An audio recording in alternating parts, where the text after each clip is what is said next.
What's up guys, welcome to the video. In this channel, I'm going to be going around and training with pros and also bringing you the knowledge and any tips or tricks that I have encountered along the years of training and being in the fitness industry. Now, I drove from San Diego, California this morning at 6 a.m. I'm right here at Dave Fisher's Powerhouse Gym. Why am I here?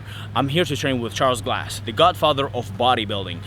This guy is well known for following the fundamentals, the basics, and transforming pros and taking them to the basics and build them up again, as pros tend to get stuck into a certain pattern and they continue that, so they come to him to actually go back to ground zero and build from the fundamentals and do majestic transformations.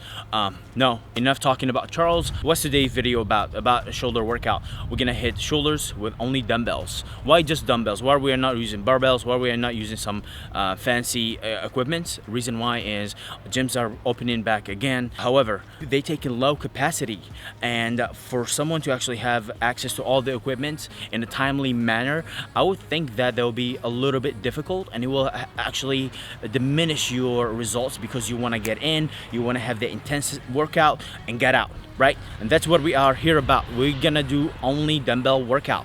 Now, we included the cable, however, I will give it as a bonus if you can get access to, but it's not necessarily. You can accomplish a great shoulder workout solely by using dumbbells. Now, besides that, I actually gonna ask Charles about a shoulder injury. I myself has experienced one myself back in the day when I had injured my labrum and also my infraspinatus. A recap of what happened: I just tended to lift heavier and I felt good. I was doing ice bath.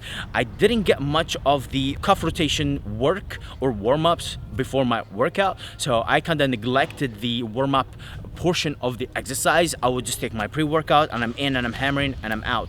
Then over time, something started building up as I developed a rounded shoulder, and then things start rubbing against each other in the shoulder joint, and that's why I have developed a infraspinatus minor tear. As of today, I'm good, I'm healed, I can lift. However, I have followed the routine that allowed me to do so, and that is self-myofascial release, and also trying to not aggravate the pain, working around it and drive as much blood flow to the area. And also I have used some prolotherapy and prolozone therapy as well.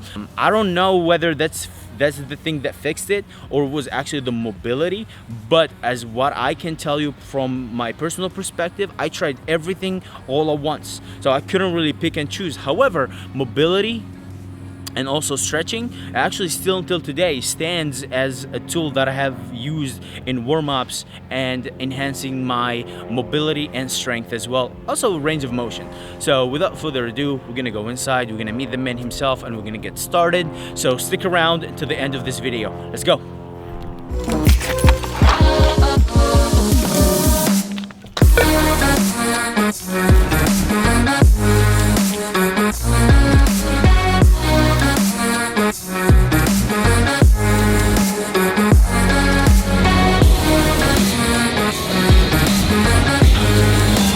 Alright guys, just to show you what exactly I'm doing, there is a elastic band right here, and it's a loop, and it's fairly strong. So I think this is about resistance of 10 pounds, I think, or 7, and I actually put it in hip level or just a little bit above, right here, somewhere where it's steady and there is a base to it, so machine will be perfect.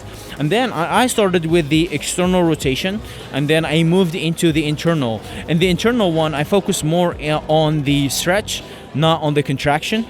In the external rotation, I'm working on that good contraction in the back, so my scapula can go into place, I get a good posture, and my rounded shoulders go back into neutral position.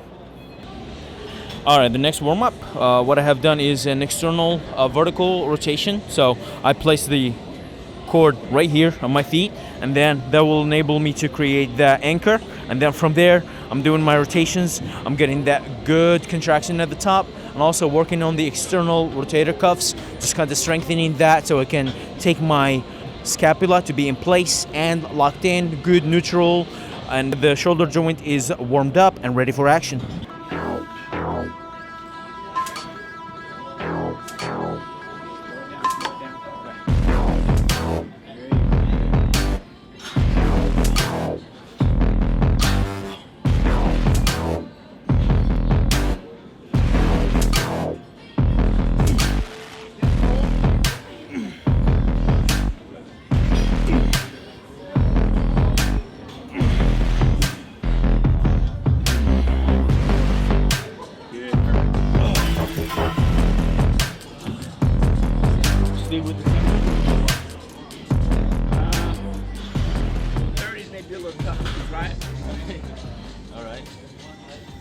Charles, why is it the tempo is important to slow down, or like right now I'm so used to like just go up and down? You trying to keep the pressure on the delt. Okay. You know, momentum's carrying you all the time. You know, when you slow it down, you squeeze the muscle. What happens? More of the fibers fire. So. Okay. And this is mainly like a warm up always for the starter, like the lateral. Well, I'm either going to do side, I'm going to do front. Okay. And then I'll start doing my presses and stuff. Okay. Yeah. All right.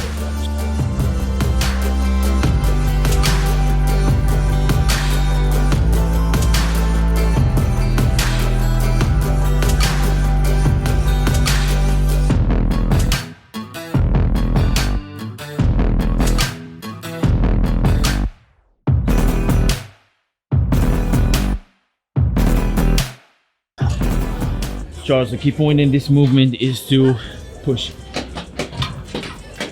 We're trying to keep all the pressure on the side, middle delt. Okay, and then there is most people take it to the front, so it's like doing front delt in a sense. So when you push it out to the side, you will reach, drop the thumb down, so all the pressure on the middle delt. Okay. And then there is a rotation in the humerus level or the elbow level. It's just a slight rotation.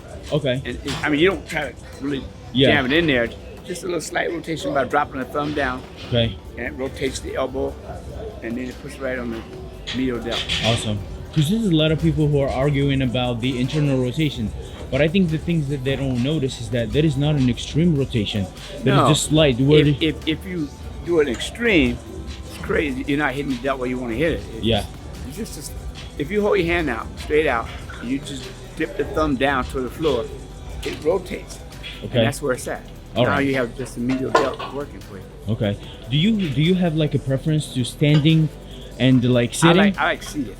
You like seated? Because there's less movement, and then it stays where I want it. Okay, and it's harder, right? Because you're taking the momentum out of it. Right, there's no momentum at all. And you move it nice and slow, kills your delt. Yeah, I know, and also, I think it has a certain level where it reaches. If it goes above that, you're not going to even be able to go above that if you're doing it right. And if you do, you're doing the track. Yeah. I wanted to ask another question about the rotator cuffs. A lot of people come and they do the bend work, and rotator. Rotator is important. Okay. You know, if you can do it, if you have the time. Most people don't have time. Okay. And they rush through it. Yeah. This is not working rotators. You know, stuff like that. Yeah. You want to really just work it nice and easy and slow. Okay. So I would recommend that people get in early. You know, like 15 minutes before it's time to work out. Okay. Just to get things warmed up, so everything flows better. Okay, got it.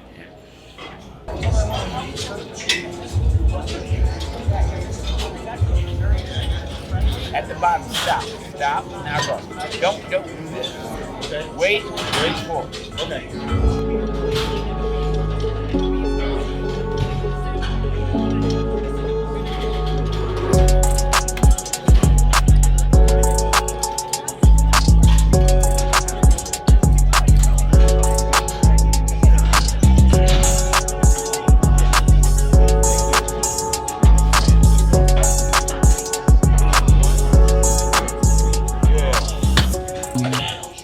Yeah, definitely the momentum was that full stop actually let the muscle reignite. Now you gotta recontract.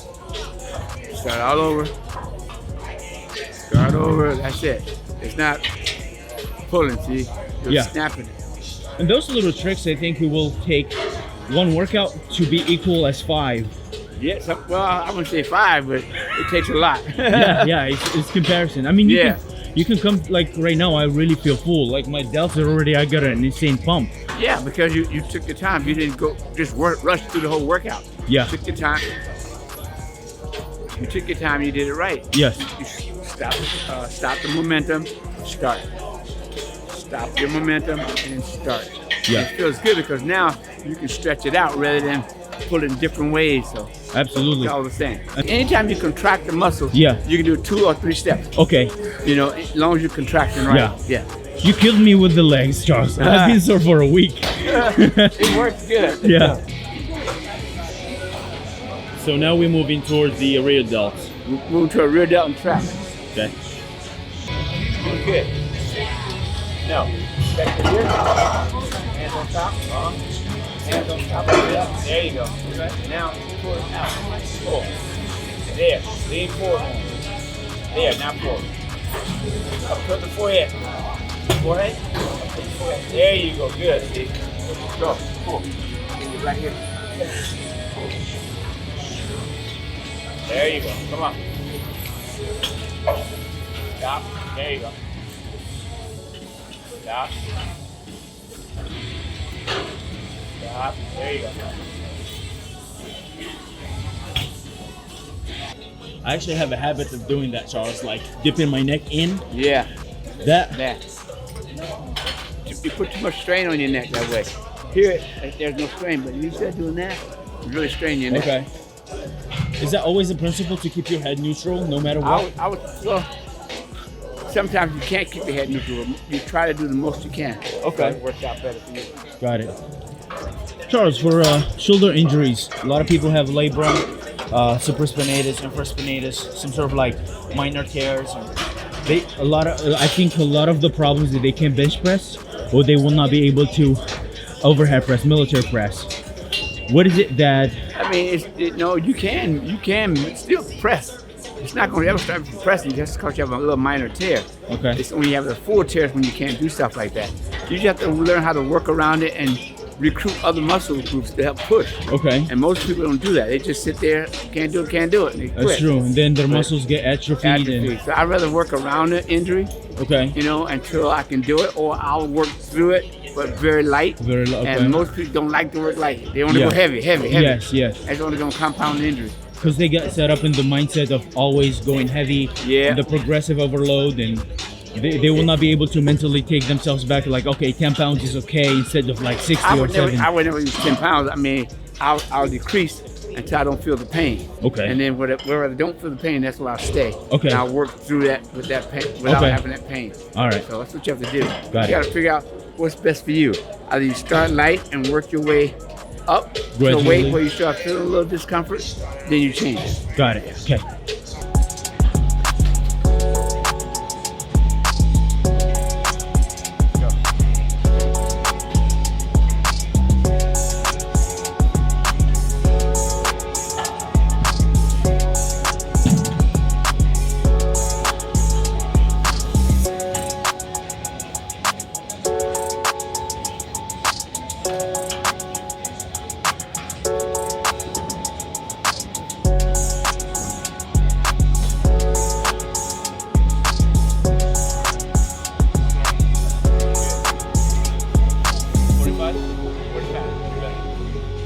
With this military press, I think a lot of people lean too far back, and then when you lean too far back, you get too much of the chest involved. Just want your shoulders, you want to sit straight up. Okay. Push it, elbow slightly forward, and press up. Okay. And then also the anterior delt too, right? Well, you always go anterior delt when you do shoulders. It's already okay. Do you train the anterior delt last because it's already? I normally try to train them last because they get a beating so much throughout the whole workout anyway. Yeah. So okay. That way I don't have to go so heavy with it. Got it.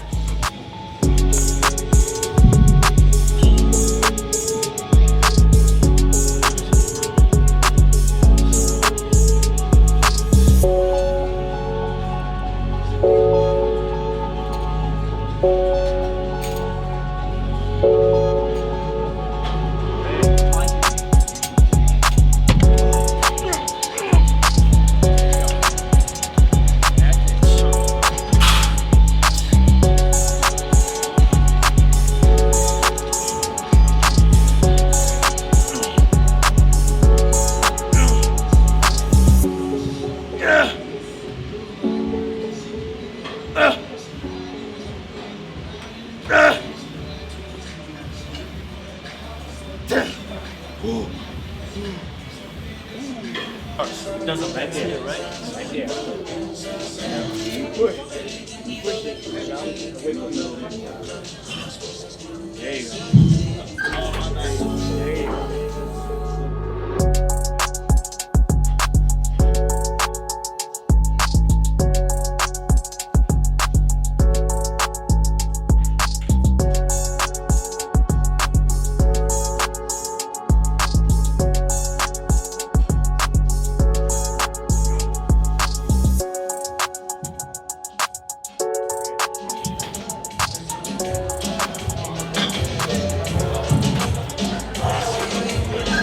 That's intense. If you notice the tilt of the disc, also pushing away, a little bent over, just slightly.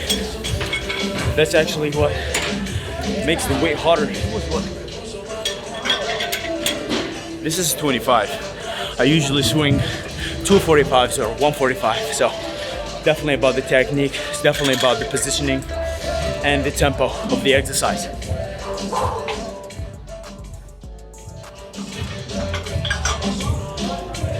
And he's bringing 35. 35, yeah.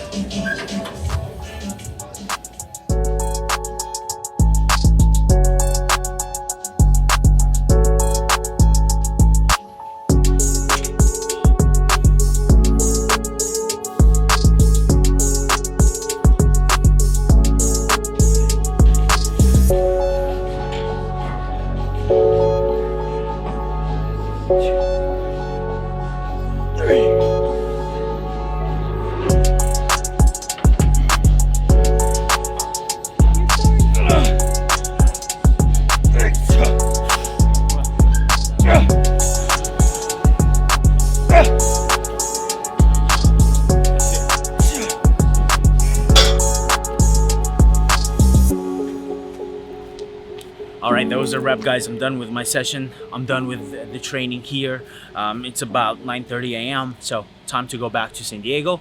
I hope you enjoyed this video. I hope you get something out of it, as I did myself. So I learned something new today, and as you saw, there was a lot of tips in the video. And also, don't forget to subscribe and like this video, just so it gets shown to more and more people. That will help me grow this channel. And thank you so much for watching, and thank you for your time. Peace out.